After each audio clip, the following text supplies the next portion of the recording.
Hello. Well, I'm just gonna shut up for now because the movie's about to come on. Here you go.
And welcome to my Let's Play of Persona 2 Eternal Punishment. I'm really not sure what I'm supposed to say here because people normally go, well, I'll introduce myself as blah blah blah, but I have no idea what to introduce myself as right now because I have no idea who's going to be watching this. It could be any of my friends IRL, it could be any of my friends online, it could be anyone. So I might just skip the oopsie daisy. Now this is what happens when you waffle on for too long, you just miss the plot. Okay, so ignore my name for now. I think the YouTube username right now is Yellowtron, so might as well just think of myself that way. And I decided to play this very decent, very old RPG from like way back in 2000, 2001 I think it was. But I myself only actually played it a couple of years ago. I'm wondering whether I should just keep speaking here or ignore. I think I might just keep silent for a bit. I'll talk later. See ya.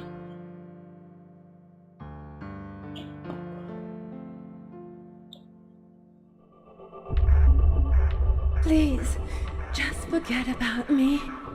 Go on without me.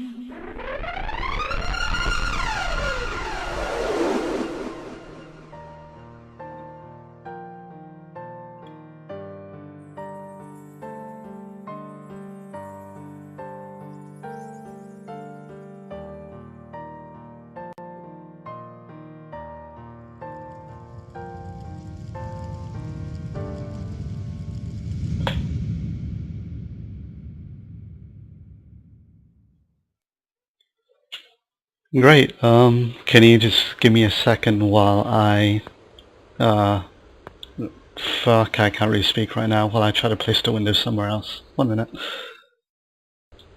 Oops. There we go.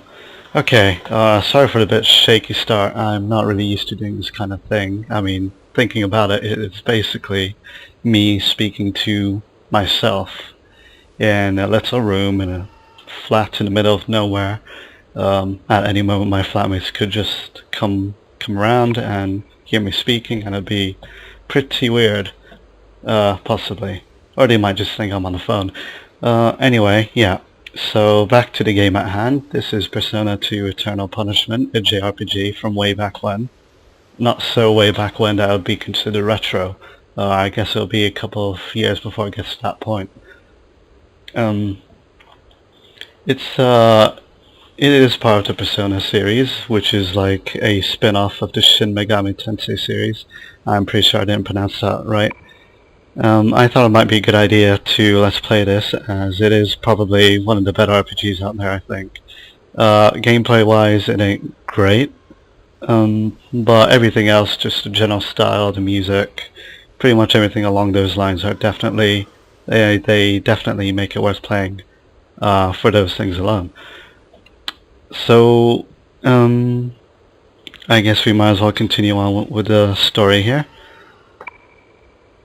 And what this basically, I think the interesting thing about this game is that in essence it's kind of a sequel, and yet it's not.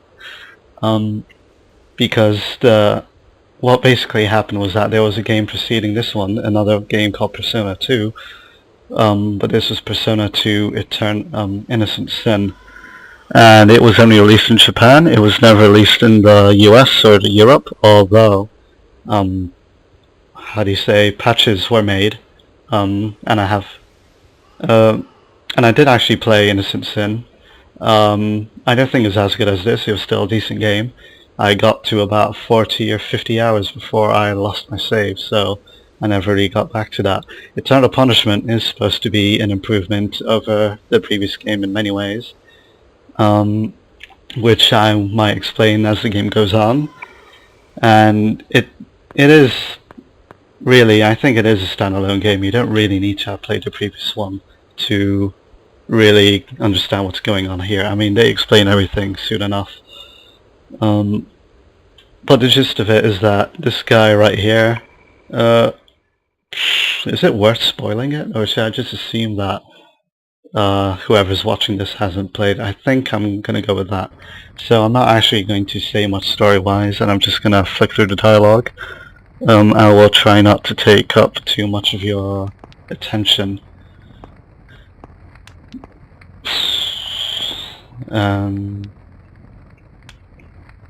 Yeah, I'm just gonna probably keep quiet for a bit because you should probably be paying more attention to the story rather than me just rambling on about nothing in particular.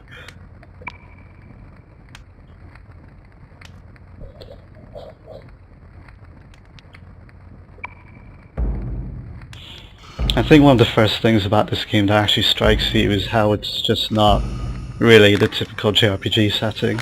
And this is basically a future, if you don't know already, this is a future with the Persona games, in that they are based in modern times, essentially. And actually, the other three main Persona games that are right now, they are based in a more school environment. Oh, and that includes Innocent Sin actually, so like the 4 games out of the 5 games currently are based in a school where you go to school in the morning and then you go and fight shadows or demons or whatever you want to call them in the evening. Eternal Punishment, this game that I'm playing right now, is a bit, it's not quite the same in that the characters are not really school students. They're adults. You can see these two here, the 2 girls right now. I shouldn't be calling them girls, I should be calling them women because they're in their 20s. And that is the main character of the game.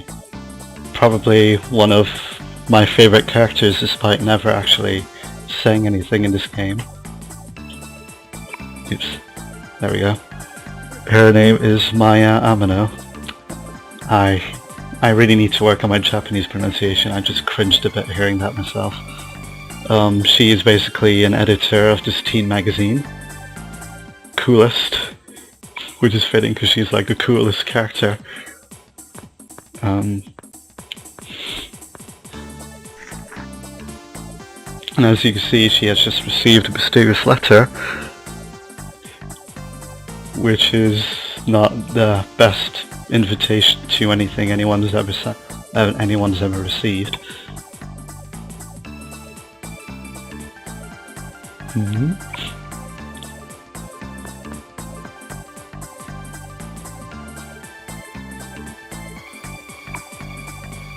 The chief.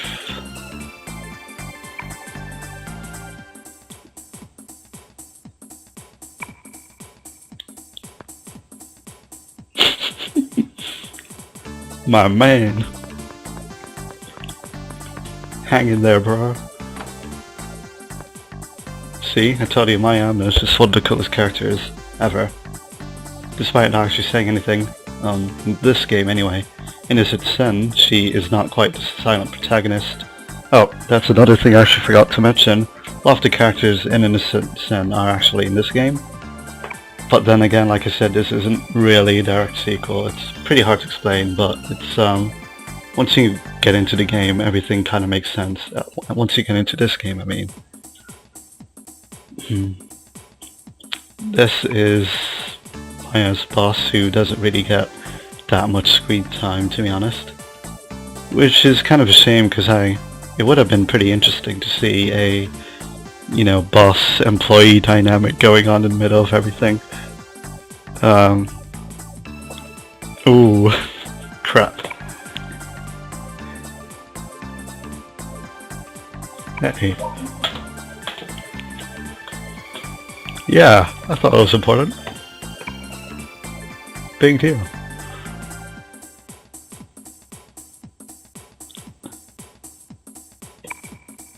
Joker story.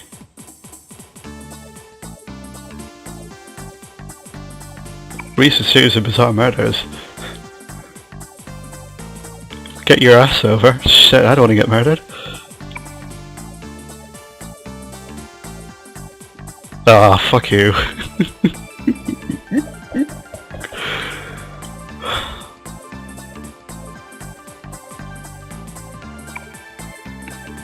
Clearly the nicest boss ever. I wonder what would happen if Mayamna had just quit her job here and now. She would probably have never gotten into any of the shit that she does end up getting herself into, as you will see. It really does get bad. Darkly as a result of this whole high school visit thing. Serizawa.